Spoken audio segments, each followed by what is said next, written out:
What's up, guys? Welcome back to the Sowdev podcast. My name is Dev, obviously.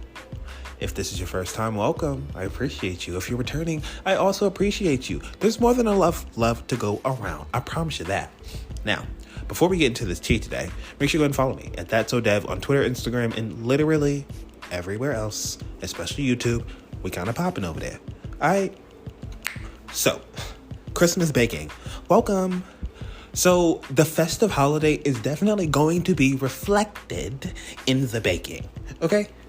So I'm really excited. I'm going to be making a gingerbread cake, and I'm definitely going to make it festive on the outside. I'm not really going to do too much. I'm out of my doing too much era on my cakes, and I really want it to look simple and real cute. Anyway, so I'm really focused on the flavor of my cakes and making them really fluffy and, working on my piping techniques. I'm really working on the basics. So that's really where you got to start off to really get a strong foundation, because if you don't have a strong foundation, good luck, girl.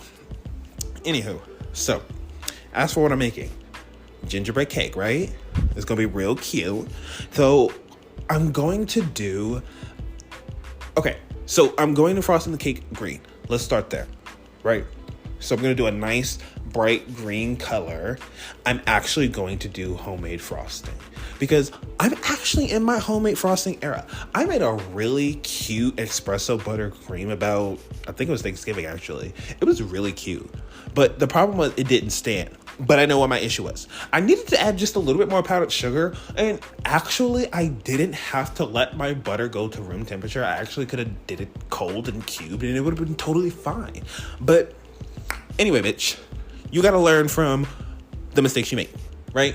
So that's what we're going to do. I'm going to do a homemade buttercream and watch this bitch stick. I'm telling you, it's going to stand up, and then I'm going to be able to border my cake with some red frosting, actually. So it's going to be a green frosted cake, and then we're going to pipe with red. But I'm thinking I also want to do like a white drip. I'm in my drip era, okay? I am. Bitch, be serious.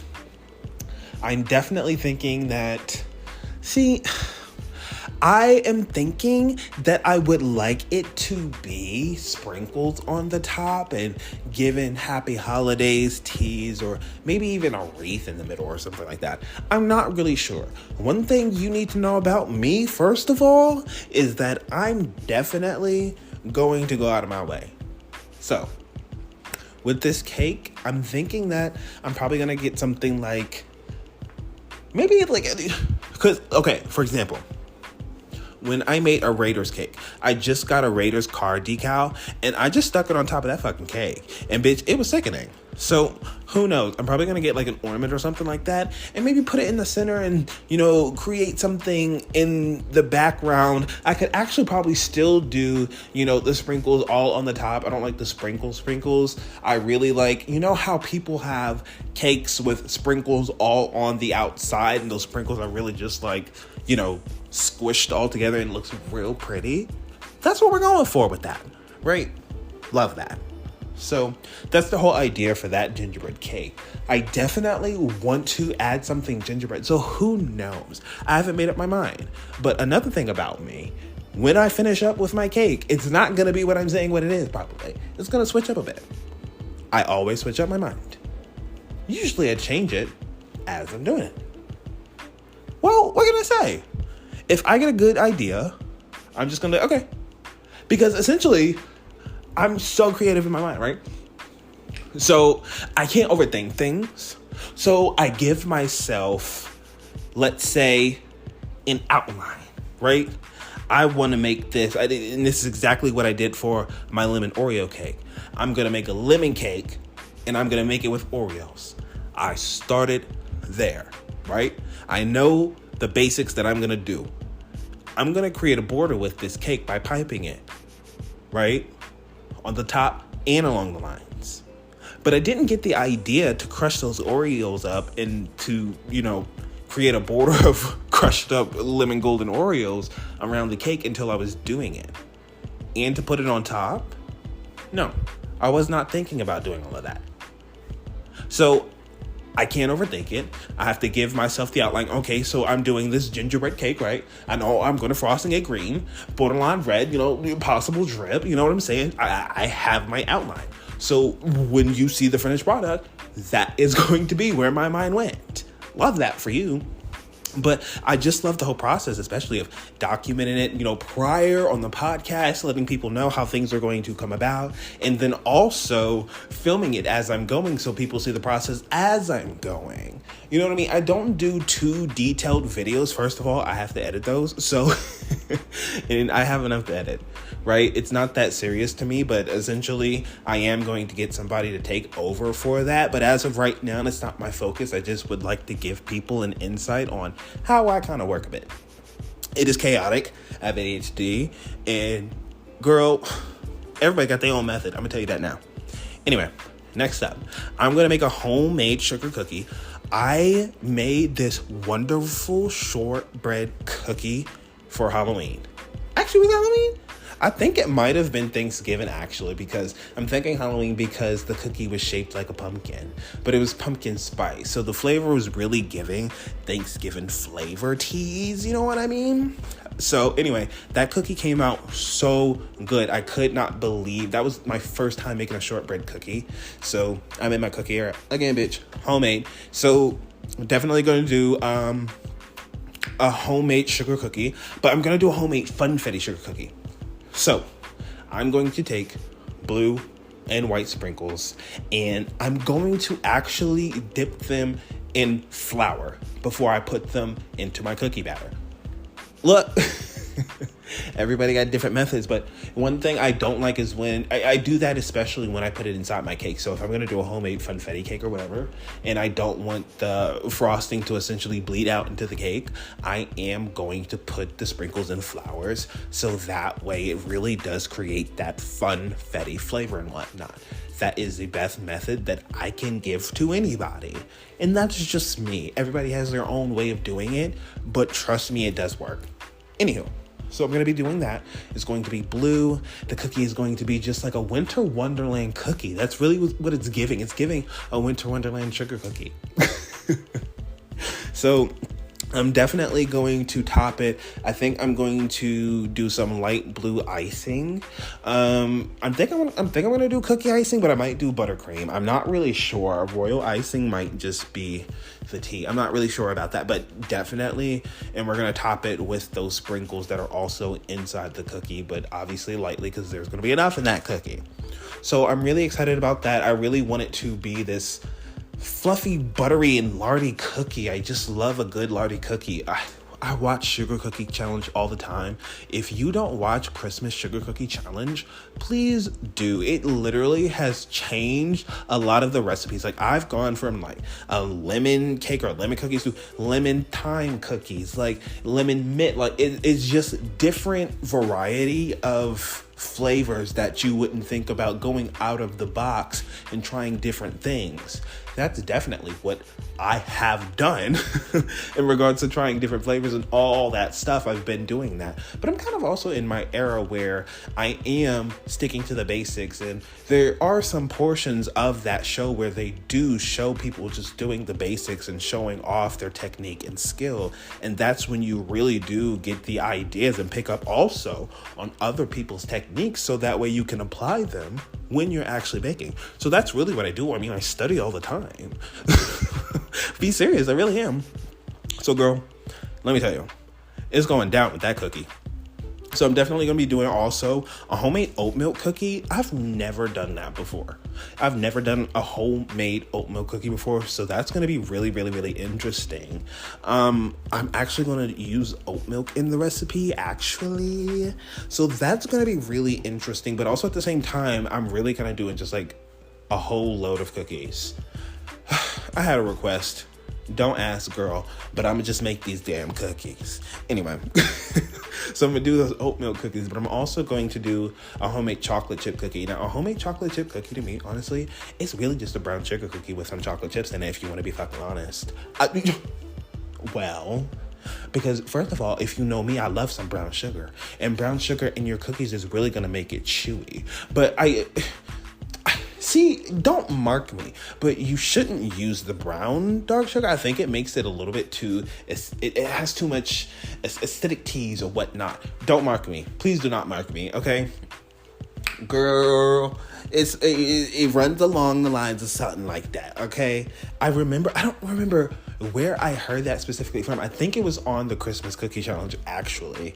So, because there is a difference between using light brown sugar and dark brown sugar. It actually might be dark brown sugar that you're supposed to use and not light. Girl, anywho, I personally do use dark brown sugar, but sometimes I will use light brown sugar. I mean, if I'm using light brown sugar, it's probably in like my cinnamon rolls and all that stuff like that, or like for Thanksgiving, I'll make like a ham glaze with some brown sugar and some pineapple and whatnot, put it over your ham, girl, and you got some good ham glaze. Anyway, so back to my cookies. I'm definitely going to be making those oatmeals, the oatmeal and the chocolate chips. See, that's because I'm making all this stuff. I'm also, by the way, I know. I have to make all of these cookies because, first of all, aside from the request, bitch, hypothetically, what the fuck is Santa Claus gonna eat? Well, bitch, get in the Christmas spirit. Santa Claus is real and he coming for his motherfucking cookies. So, okay. So aside from the chocolate chip cookies, the Christmas Wonderland cookies or whatever, and the oatmeal cookies, which I'm really excited about because originally I bought oats just because I'm making homemade cookies for my dog. I do that all the time. I use like quinoa flour, oat milk, blah, blah, blah, blah, a whole bunch of stuff for her treats. You're not getting my recipe because I am going to post these eventually. Anyway, so it started with that, essentially, with wanting to make dog treats. And I was like, oh, wait, hold on, wait a minute. I could do something else. And also at the same time, I got a request for oatmeal cookies. It just kind of lined up. You know what I'm saying? Anyway, I know it's just more things that I gotta fucking do. Anyway, so we got the cookies, we got the cake, and we're also going to be doing a candy cane cake. So the candy cane cake is actually going to be really fun. I have a candy cane shaped cake pan. That's going to be interesting. So I'm going to be doing red, white, to reflect the candy cane literally in the cake. Obviously, I'm going to take some batter, dye it red, and keep some white, and then go from there. I mean, if I need to actually get some white food coloring to make the batter literally white, I will, but I don't find that necessary because I'm going to be decorating it. Now, I don't think I'm going to decorate it as normal. I think I'm just going to be using the piping technique. I don't actually know what it's called, but it's a technique where you don't actually, you start off in the middle with I think it's a 1A tip, I want to say, and then you do your little roundabout circle up to the top, your basic little swirl on a cupcake. I mean, it's not really that. You leave the tip there, you squeeze it, and you let it create this shape on its own, essentially, and then you pull it up, and it kind of almost sometimes can look like a Hershey Kiss, bitch. Well, that's what I'm talking about. Anywho, don't know what it's called. But I think that's what I'm going to do. I've seen that technique often, especially with shaped cakes. I find it hard to decorate shaped cakes. It was hard to decorate my turkey cake. I had no idea what to do. The best thing that I can do was maybe some powdered sugar or line it with some writing frosting maybe or whatever. I didn't really know. But now it's just kind of I have more tools. I've gained more knowledge and more technique even. So I think I might try to execute it that way. I'm really excited about that candy cane cake. Y'all are going to eat it up, and so will I. And it's going to be real motherfucking good. Okay? Now, as for the flavor of the cake, I mean, it's probably just going to be white, but realistically, I could do any color that's not chocolate. I mean, any flavor, rather.